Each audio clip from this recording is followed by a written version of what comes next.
100 चूहे खा के बिल्ली हज करने को चली, वही कांग्रेस का हाल है। बीजेपी जितने संशोधन है संशोधन सारे कर रही है। बीजेपी ने जो संशोधन किए वो महिलाओं को राजनीति में आरक्षण देने के लिए किए। बीजेपी ने जो संशोधन किए वो सीएए को लेकर किए। बीजेपी ने जो संशोधन किए वो धारा 370 को समाप्त करने को लेकर लिए। आप एक बात बताइए, क्या संविधान निर्माता पहले कानून मंत्री, क्या उनके लिए 2 गज जमीन भी जो है दिल्ली में नहीं थी जो उनका स्मारक बने? अब इससे बड़ा सबूत और क्या चाहिए आपको? जिन प्रधानमंत्रियों ने अपने जीते जी खुद को भारत रत्न दिया, क्या उनके अंदर इतना भी उनके अंदर वो नहीं था कि एक डॉक्टर भीमराव अंबेडकर जी को जो भारत रत्न दें? जिस तरीके से ज्वालापुर विधानसभा में आपके पूर्व विधायक के ऊपर मतलब आरोप वगैरह लग रहे हैं, इस वजह से नहीं बुला रहे हैं आप इन को कार्यक्रमों में, कारण क्या है? मेरा इन विषयों से कोई संबंध नहीं है। हरिद्वार नगर निगम में लैंड यूज चेंज करने के बाद एमएनए के ऊपर जिस तरीके से आरोप लगे, पूर्व एमएनए की मैं बात कर रहा हूँ, उसे लेकर क्या कहेंगे आप? ये करप्शन दिखा नहीं दिखा? बहुत उच्च स्तर के अधिकारियों के ऊपर भी कार्रवाइयाँ हुई हैं और वो निलंबित किए गए हैं। आपके प्रत्याशी जीते हो हारे हो, आप बुला करके कहते हैं कि हमारा विधायक विधायक है भाई। इस समय मैं पार्ट ऑफ सरकार, पार्ट ऑफ जो है संगठन, उस आशुतोष शर्मा जी हैं। जो लोग अन्य कार्यक्रमों में व्यस्त थे वो नहीं आ पाए हैं, तो ऐसा ज्वालापुर विधानसभा में कार्यक्रम होना जैसा नहीं था। कौन लड़ेगा इस बार? टिकट किसको मिलने वाला है? 2017 में भी टिकट मांगा था, 2022 में भी टिकट मांगा था, जिला पंचायत भी टिकट मांगा था। तो संगठन के निर्णय अगर नहीं हो रहा है, तो अगर संगठन को लगता है पार्टी छोड़ देंगे? नहीं, ऐसा तो नहीं है। पार्टी ना ना ना ना पार्टी से बार बार टिकट मांग रहे हैं, नहीं दे रही, छोड़ दीजिए, दूसरा पार्टी पकड़िए जिसको टिकट दे दे। नहीं, ऐसा ना हो सकता है कि भाई देखो, संगठन है, संगठन का निर्णय सर्वोपरि है। तो ज्वालापुर विधानसभा की तैयारी आपकी 100% है, टिकट लेकर के आ रहे हैं, चुनाव लड़ रहे हैं? तैयारी हर कार्यकर्ता चुनाव मोड में रहता है भारतीय जनता पार्टी का। ऐसी कोई ये नहीं होता कि हाँ भाई चुनाव आने वाला, तो तैयारी भारतीय जनता पार्टी की पूरे 5 साल चलती है। जैसे वहाँ पर आप बाढ़ गंगा की सफाई के लिए लगे हुए हैं, कारण क्या है? नहीं, देखिए, एक सही बात तो ये है कि मेरा एक पर्यावरण से मेरा बहुत लगाव है शुरू से ही, और मैं बहुत गंभीर चिंता मुझे इस बात पर होती है कि एक तो पर्यावरण को लेके, और जो हमारे के पानी के जो सोर्सेज हैं हमारे, वो निरंतर कम हो रहे हैं। पानी की खपत बढ़ रही है। अपने घर में देखिए आप, हमारी कितनी खपत बढ़ रही है, उससे हम अनुमान लगा सकते हैं कि पानी की किस तरह से हम दिन प्रतिदिन ज़रूरत बढ़ रही है, उसका इस्तेमाल बढ़ रहा है। और इस कारण पानी पर लोगों का ध्यान केंद्रित हो, पानी रहेगा, पेड़ रहेंगे, तो हमारी जलवायु जो तंत्र है ये भी सुरक्षित रहेगा। और प्रकृति का जो सिस्टम है, पानी का भी एक तंत्र है जिसको हम पारिस्थितिकी तंत्र बोलते हैं या इकोसिस्टम बोलते हैं, तो वो जब जीवित रहेगा, वो जब वहाँ पर उपलब्ध रहेगा, तो फिर पानी की जो पानी पर आधारित जो जीव हैं, जो जंतु हैं, जो पेड़ पौधे हैं, ये तमाम सुरक्षित रहेंगे। प्रकृति के लिए इन सब चीज़ों की आवश्यकता है अगर हमने संतुलित रूप से चलना है, तो इसलिए हमको संतुलित व्यवहार करना चाहिए। उस दृष्टि से मैंने एक प्रयास है लोगों का कि हम लोग इस ओर जुड़ें, लोग इस चीज़ को समझें, अवेयरनेस, जागरूकता लोगों में आए। ये काम तो आप बोल करके, अधिकारियों को बोल कर भी करवा सकते हैं, आप स्वयं उतर जा रहे हैं। नहीं, देखिए, मुझे लगता है कि जब हम स्वयं उतरते हैं किसी काम के लिए, तो वो ज़्यादा प्रभावी होता है। हमारे यहाँ कहते हैं ना कि वो सोम सोम चरित्रम शिखरेन पृथिव्याम सर्वमानवा, तो अपने करैक्टर से, अपनी भूमिका से हमको सिखाना चाहिए, भाषणों से नहीं। अच्छा, भारतीय जनता पार्टी इस वक्त जो है डॉक्टर भीमराव अंबेडकर को लेकर के कार्यक्रम बहुत कर रही है, जबकि कांग्रेस पार्टी साफ तौर पर संविधान बचाओ रैली कर रही है। देखो, भारत के संविधान को जितना चोट, जितना आघात, जितना अपमान बाबा साहब का और उस संविधान का कांग्रेस ने किया है, जितना दुरुपयोग कांग्रेस ने किया है, मैं समझता हूँ कि किसी ने कभी सोचा भी नहीं होगा। और केवल अपनी सत्ता बचाने के लिए, दूसरे की सत्ता को अपने हाथ में लेने के लिए, और साहबानों जैसे मामले में कांग्रेस ने संविधान में संशोधन किए जो अत्यंत दुर्भाग्यपूर्ण है। और वो आज वो कहते हैं ना कि 100 चूहे खा के बिल्ली हज करने को चली, वही कांग्रेस का हाल है। उनका आरोप तो इसी बात को लेकर के है कि बीजेपी जो है संविधान पे हमला कर रही है, बीजेपी जितने संशोधन है संशोधन सारे कर रही है। बीजेपी ने जो संशोधन किए वो महिलाओं को राजनीति में आरक्षण देने के लिए किए। महिला बीजेपी ने जो संशोधन किए वो सीएए को लेकर किए, बीजेपी ने जो संशोधन किए वो धारा 370 को समाप्त करने को लेकर लिए। तो भारतीय जनता पार्टी ने जो भी संविधान में संशोधन किए हैं वो व्यापक हित में किए हैं, पार्टी के हित में नहीं किए हैं, किसी व्यक्ति के लिए नहीं किए हैं, बल्कि व्यापक हित में किए हैं। कांग्रेस ने व्यक्तिगत किया था। देखिए इंदिरा जी जब चुनाव हार गई 1975 में, और जगमोहन लाल सिन्हा जो चीफ जस्टिस थे उत्तर प्रदेश के, और रायबरेली में उन्होंने गलत तरीके से अपना चुनाव जीता हुआ घोषित करा दिया। राजनारायण जी कोर्ट में गए और जगमोहन लाल सिन्हा जी ने राजनारायण जी के पक्ष में निर्णय दिया और कहा कि इनका चुनाव अवैध है, इसलिए इस चुनाव को ख़त्म किया जाता है। इंदिरा जी ने 12 दिन 12 रात भी उनको बर्दाश्त नहीं कर पाई, वो संविधान संशोधन लिया और देश में आपातकाल ठोक दिया गया और लाखों लोगों को जेल में ठूंस दिया गया। तो उन्होंने अपने हित के लिए किया, अपनी कुर्सी के लिए किया। किसी स्टेट में अगर विधायकों की संख्या कम हो, इसके बावजूद भी भारतीय जनता पार्टी सरकार बनाने की कोशिश करती है, ये संवैधानिक है कि असंवैधानिक है? नहीं, देखिए जो अमेंडमेंट जो एक्ट है, जो अटल जी ने जो दल बदल विधेयक लाया था, उसमें जो फैसले किए हैं तो उसमें उसी के तहत सारे जहाँ पर भी सरकार बनी है तो उस कानून का सहारा लेकर बनी है, उस कानून के माध्यम से बनी है। कोई अमेंडमेंट नहीं किया गया, और कोई एक अमेंडमेंट किया गया है तो बताएं। तो कोई अमेंडमेंट नहीं किया पार्टी के लिए, सरकार बनाने के लिए, बल्कि जो अमेंडमेंट्स हैं, जो व्यवस्था है संविधान में, उसका ही उपयोग अगर किया है थोड़ा बहुत तो उसी के लिए किया है। आपको लगता है कि जितने वोटर्स को लुभाने के लिए ये सारे कार्यक्रम फिलहाल किए जा रहे हैं, वो वोटर्स जो है भारतीय जनता पार्टी की तरफ रुख कर पाएंगे? नहीं, मुझे लगता है कि देखिए स्थितियाँ स्पष्ट होना चाहिए कि आखिर बाबा साहब अम्बेडकर के नाम पे इतना ढोंग जो कांग्रेस रच रही है, जो आंसू बहाने का काम कर रही है, उन्होंने बाबा साहब के साथ किस तरह से अत्याचार किया। देखिए बाबा साहब की मृत्यु होती है और उनको पहले तो दफनाने के लिए, जलाने के लिए उनको दिल्ली में स्थान नहीं दिया जाता, ठीक है। जब उनकी पत्नी होती है कि फिर मैं अपने घर में उनको ले जाऊंगी जहां उनका जन्म स्थान है, जब वहां लेकर जाती हैं तो उनके हाथ में जहाज़ के किराए का बिल थमा दिया जाता है। देखिए कितना बड़ा दुर्भाग्य है। एक संविधान निर्माता, उस समय का सबसे पढ़ा लिखा व्यक्ति, इकोनॉमिक्स में फर्स्ट PhD भारत का बाबा साहब भीमराव अम्बेडकर, और उनका अंतिम संस्कार का खर्चा भी सरकार वसूल करती है। इससे ज़्यादा बेशर्मी कुछ और नहीं हो सकती। देखिए ये आज का जो कार्यक्रम है, डॉक्टर भीमराव अंबेडकर सम्मान सभा में आज सभी लोग का जो है स्वागत किया गया।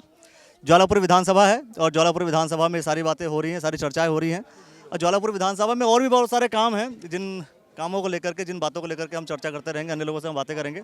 तो ये इसमें जो है ख़ासतौर पर किसके लिए, क्यों कर रहे हैं, क्या इसका उद्देश्य ऐसा है कि भाई जो बसपा के वोटर्स हैं वो आपकी तरफ शिफ्ट हो जाएं, बीजेपी की तरफ शिफ्ट हो जाएं?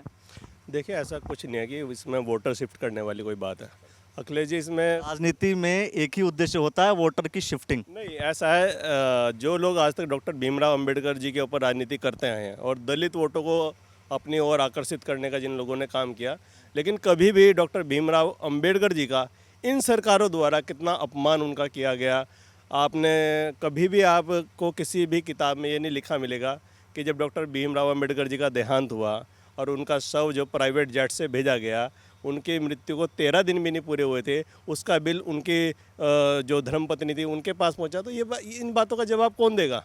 जब किसी किताब में लिखा नहीं है तो आप मतलब बाकी भाजपा के लोग कहाँ से पढ़ रहे हैं? भाजपा के नहीं, ये तो कटु सत्य है। आप अच्छा चलो, ये अगर कोई आप कहते हैं कि ये मनगढ़ंत बात है, ठीक है। आप एक बात बताइए, क्या संविधान निर्माता, पहले कानून मंत्री, क्या उनके लिए 2 गज जमीन भी जो है दिल्ली में नहीं थी जो उनका स्मारक बने? अब इससे बड़ा सबूत और क्या चाहिए आपको? जिन प्रधानमंत्रियों ने अपने जीते जी खुद को भारत रत्न दिया, क्या उनके अंदर इतना भी उनके अंदर वो नहीं था कि एक डॉक्टर भीमराव अंबेडकर जी को जो भारत रत्न दे? दलितों के प्रति इतना समर्पण दिखाने वाली पार्टी, खोखले जो है दावे करने वाली, आज तक इन्होंने कभी कुछ नहीं किया दलितों के लिए। क्या इनके अंदर तब नहीं संविधान की एक प्रति एक नेता जेब में डाले घूमता है, जब खोलते हैं तो उसके अंदर कुछ भी नहीं लिखा होता है? इस तरह की नोटंकीबाज नेता, इस तरह की नोटंकीबाज पार्टियाँ, तो वही सच हम कांग्रेस पार्टी तो साफ साफ कह रही है संविधान बचाओ रैली कर रही है। सारे विधायक जो कांग्रेस पार्टी के थे, नेता थे, सब देहरादून में एकत्रित भी हुए इस चीज़ के लिए। अखिलेश जी, ये भारतीय जनता पार्टी की सरकार बनी तो संविधान बच गया है। वरना संविधान को इन लोगों ने कितनी बार रौंदा है, कितनी बार इस देश में इमरजेंसियां लगाई हैं, सबको पता है। ये तो इतिहास है, ये तो इतिहास के पन्नों में दर्ज है। तो सबसे ज़्यादा संविधान का दोहन जो किया है वो कांग्रेस पार्टी ने किया है। ज्वालापुर विधानसभा की बात करें तो ज्वालापुर विधानसभा की तैयारी आपकी 100% है, टिकट लेकर के आ रहे हैं, चुनाव लड़ रहे हैं। तैयारी हर कार्यकर्ता चुनाव मोड में रहता है भारतीय जनता पार्टी का। ऐसी कोई ये नहीं होता कि हाँ भाई चुनाव आने वाला, तो तैयारी भारतीय जनता पार्टी की पूरे 5 साल चलती है। कार्यकर्ता हैं, सबका अपना अधिकार है, हाँ भाई टिकट मांगना, जैसे मैंने पिछली बार मांगा था, नहीं दिया, कोई दिक्कत नहीं है ना, किसी ना किसी को मिले, जो कार्यकर्ताओं को भारतीय जनता पार्टी को उसे टिकट मिले, उसके पीछे सब लगेंगे, चुनाव लड़ा जाएगा, बढ़िया चुनाव लड़ा जाएगा। लेकिन दिल नहीं दुखता जब पार्टी टिकट ना दे तो फिर बगावत करना चाहिए? कई बार ऐसा होता है, बहुत से नेता कर लेते हैं। अरे भैया, दिल दुखने ना दुखने की तो बात आप ये समझिए कि इस भारतीय जनता पार्टी ने देवेंद्र प्रधान को इतना दिया।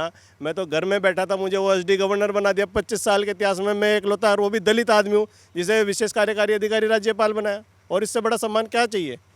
इससे बड़ा तो सम्मान कुछ हो ही नहीं सकता। लगे हैं पार्टी की सेवा में। जो पार्टी ने कुछ भविष्य के लिए मेरे लिए कोई योजना बनाई होगी तो देखते हैं, उसमें काम करेंगे। आखिरी सवाल छोटा सा ही आंसर कि रवि बहादुर जी कैसा काम कर रहे हैं? वो तो रवि बहादुर ही बता सकते हैं भाई कैसे। अब जब आप उस विधानसभा से टिकट मांग रहे हैं वही बताएंगे अपने बारे में। मैं कह रहा कि आपके हिसाब से कैसा काम कर रहा है? आज के टाइम में भी क्षेत्र के अंदर जो विकास कार्य होने चाहिए वो बिल्कुल नहीं हो रहे हैं। जनता वाकई तरसते है, ठीक है नहीं। बड़े बड़े रास्ते आप जाइए ना ज्वालापुर विधानसभा में, क्या हाल हो रखा है, ठीक है नहीं। लेकिन उसके लिए एक इच्छा शक्ति जो आदमी के अंदर होनी चाहिए वो दिखाई नहीं दे रही है। इच्छा शक्ति नहीं है रवि बहादुर जी में? भाई उसका तो जवाब वो दे, हमें तो नहीं दिखाई दे रही है फिलहाल, हमें तो नहीं दिखाई दे रही। जो एक इच्छा शक्ति होनी चाहिए काम करने के प्रति, काम कार्यकर्ताओं के प्रति जो समर्पण होना चाहिए वो बिल्कुल है ही नहीं। ये बताइए, जिस चूँकि ये कार्यक्रम ज्वालापुर विधानसभा में था तो ज्वालापुर के जो प्रत्याशी उनको बुलाया नहीं गया? जो प्रत्याशी रहे हैं सबको बुलाया गया था। हमारे यहाँ जितने भी वर्तमान पूर्व विधायक हैं सभी लोगों को निमंत्रण दिया गया था, और उनमें जो लोग अन्य कार्यक्रमों में व्यस्त थे वो नहीं आ पाए हैं। तो ऐसा ज्वालापुर विधानसभा में कार्यक्रम होना जैसा नहीं था। ये कार्यक्रम भारतीय जनता पार्टी द्वारा जिला स्तर पर आयोजित किया गया था, तो इसमें ऐसा कोई विषय नहीं है। ये जो विधानसभा आपको लगता है, अच्छा चलिए, ये जो पूरे जिले में कितनी सीटें जीतने के चांसेस? ज्वालापुर की अगर हम बात करें, ज्वालापुर में क्या कंडीशन लगती है आपको कि चुनाव भाजपा जीत पाएगी नहीं जीत पाएगी? 100% जीतेंगे। कैसे मतलब? जैसे जीतते हैं, चुनाव लड़ रहे हैं, चुनाव लड़ेंगे, जनता के बीच में जाएंगे, जनता हमें वोट करेगी, जनता हमारी नीतियों पर वोट करेगी, मोदी जी के चेहरे पर वोट करेगी, धामी जी के चेहरे पर वोट करेगी, उनके दोनों के कार्यों पर वोट करेगी। हम 100% जीतेंगे। लेकिन जिस तरीके से हरिद्वार नगर निगम में लैंड यूज चेंज करने के बाद एमएनए के ऊपर जिस तरीके से आरोप लगे, पूर्व एमएनए की मैं बात कर रहा हूँ, उससे लेकर क्या कहेंगे आप? ये करप्शन दिखा नहीं दिखा? हमारी सरकार पूरी तरीके से करप्शन के मामले में ज़ीरो टॉलरेंस नीति पर काम कर रही है, और उसमें तुरंत ही माननीय मुख्यमंत्री जी ने उसमें घोषणा की है, और जांच के लिए एक सक्षम अधिकारी को नियुक्त कर दिया गया है। उसमें ऐसा कोई विषय भी नहीं है। मतलब जो दोषी हो जाएगा फिर 100% अगर कोई दोषी पाया जाएगा उसके ऊपर कार्रवाई होगी। और आप धामी सरकार का पुराना रिकॉर्ड उठा के देखिए, ये पहली बार ऐसा आपने देखा होगा जब बहुत उच्च स्तर के अधिकारियों के ऊपर भी कार्रवाइयाँ हुई हैं और वो निलंबित किए गए हैं। तो आपको लग रहा है कि जो एमएनए पूर्व रह चुके वरुण चौधरी जी, उनको निलंबित किया जाएगा, कहीं और से हटाया जाएगा, क्या किया जाएगा? नहीं, एमएनए को निलंबित किया जाएगा जैसा शब्द तो मैंने प्रयोग नहीं किया। यदि कोई भी व्यक्ति, चाहे वो कितना ही ऊंचा अधिकारी हो, यदि कोई भी व्यक्ति किसी भी प्रकार के दुष्कृत्य में निर्लिप्त पाया जाता है तो उसके ऊपर कार्रवाई होगी। लेकिन ये जांच का विषय है, जांच में जो आएगा उसके अनुसार सरकार निर्णय लेगी। सबसे पहले तो मैं अपने केंद्रीय प्रदेश नेतृत्व का आभार व्यक्त करता हूं, और विशेष रूप से उत्तराखंड के युवा ऊर्जावान कर्मठ मुख्यमंत्री श्री पुष्कर सिंह धामी जी का, कि मुझे उन्होंने इस योग्य समझा, सरकार में जिम्मेदारी दी। मैं निश्चित रूप से पूरी निष्ठा के साथ, ईमानदारी के साथ इस जिम्मेदारी का वहन करूंगा, और मेरा प्रयास होगा कि उच्च शिक्षा जो हमारी है वो NEP 2020 के करीब हो। कई फेसों में इसको लागू किया जाना है, लेकिन इसके लिए वो सारा इंफ्रास्ट्रक्चर हमारा तैयार हो जाए। हमारे जितनी भी फैकल्टियां हैं वो फैकल्टियां हमारी इसके लिए पूरी तरीके से तैयार हो जाएं। मेरा पूरा फोकस रहेगा, अच्छी शिक्षा हो, गुणवत्ता परक हो, रोजगार परक हो, इसको आगे बढ़ाने का काम मेरा रहेगा। ये जिस तरीके से ज्वालापुर विधानसभा में आपके पूर्व विधायक के ऊपर मतलब आरोप वगैरह लग रहे हैं, हालांकि ये बहुत ही व्यक्तिगत है, क्या कहेंगे आप? इस वजह से नहीं बुला रहे हैं आप इन लोग को कार्यक्रमों में, कारण क्या है? मेरा इन विषयों से कोई संबंध नहीं है। विधायक, पूर्व विधायक तो आप कह रहे हैं ना, मतलब हर एक, आप कलियर विधानसभा हो, आप जो हरिद्वार कहीं कोई भी विधानसभा उठा लीजिए, आपके प्रत्याशी जीते हो हारे हो, आप बुला करके कहते हैं कि हमारा विधायक विधायक है भाई। मैं ये कह रहा हूँ कि इस समय मैं पार्ट ऑफ सरकार हूँ, पार्ट ऑफ जो है संगठन, उस आशुतोष शर्मा जी हैं, इस सारे विषय पर वही कुछ कह सकते हैं। मैं पार्ट ऑफ सरकार कुछ कह सकता हूँ, मैं कह सकता हूँ। आप कह रहे हैं कि आप कह रहे हैं कि आप जो है भाई सरकार के हिस्सा हैं, पार्टी के नहीं है। भाजपा का टोपी पहन सकते हैं, भाजपा का पटका पहन सकते हैं। नहीं, लेकिन कुछ चीज़ों पर अपनी बात रखना कहीं ना कहीं उसकी मर्यादा है हर काम की। तो मैं हमेशा मर्यादा का पालन किया है, इसलिए मैं इसमें भी मर्यादा का पालन करूँगा। मैं संगठन का कार्यकर्ता हूँ, इसमें हम कहने में कोई दो राय नहीं। लेकिन जिन कुछ विषय ऐसे हैं जिन पर हमसे उच्च अधिकारी ही कुछ कहेंगे, हम उसको कहने के लिए ऑथेंटिक नहीं है। ये कार्यक्रम ज्वालापुर विधानसभा में था। आपको लगता है कि जिस भाई अंबेडकर वाद को लेकर के आप लोग बार बार बात कर रहे हैं, आपको वोट मिल पाएगा क्या? निश्चित रूप से मिलेगा, क्योंकि अगर बाबा साहेब को सम्मान अगर किसी पार्टी ने दिया है तो वो भारतीय जनता पार्टी ने दिया है। हाँ, अच्छा, कांग्रेस पार्टी कह रही है कि संविधान बचाओ, आप लोग संविधान पे हमला कर रहे हैं बार बार। देखो, जब माननीय नरेंद्र मोदी जी, हमारे प्रधानमंत्री जी, जब वो प्रधानमंत्री बने और सबसे पहली बार जब वो संसद में गए तो बाबा साहेब की वहाँ तस्वीर नहीं थी। उन्होंने कहा मैं इस दहलीज में, संसद में तब जाऊंगा जब बाबा साहेब की तस्वीर लग जाएगी। और सभी जितने भी हमारे सरकारी या गैर सरकारी जितने भी संस्थान हैं, सभी में अनिवार्य बाबा साहेब की तस्वीर को अनिवार्य कर दिया था। ज्वालापुर विधानसभा की बात करते हैं। ज्वालापुर विधानसभा में कौन लड़ेगा इस बार? टिकट किसको मिलने वाला है? ये तो संगठन तय करेगा। देखो, तैयारी तो सभी कर रहे हैं। 2017 में भी टिकट मांगा था, 2022 में भी टिकट मांगा था, जिला पंचायत भी टिकट मांगा था। तो संगठन के निर्णय अगर नहीं हो रहा है तो अगर संगठन को लगता है पार्टी छोड़ देंगे? नहीं, ऐसा तो नहीं है। पार्टी ना ना ना ना पार्टी से बार बार टिकट मांग रहे हैं, नहीं दे रही, छोड़ दीजिए, दूसरा पार्टी पकड़िए जिसको टिकट दे दे। नहीं, ऐसा ना हो सकता है कि भाई देखो, संगठन है, संगठन का निर्णय सर्वोपरि है। हो सकता है हमें उस समय तक ना प्रबल हो ना संबल हो, अब हो जाए। और हो सकता है ये तो पार्टी में पिछली पंक्ति में से ला करके सामने खड़ा कर देते हैं। और कहीं ना कहीं संगठन की विचारधारा में विश्वास रखना चाहिए। संगठन जो करेगा ठीक करता है।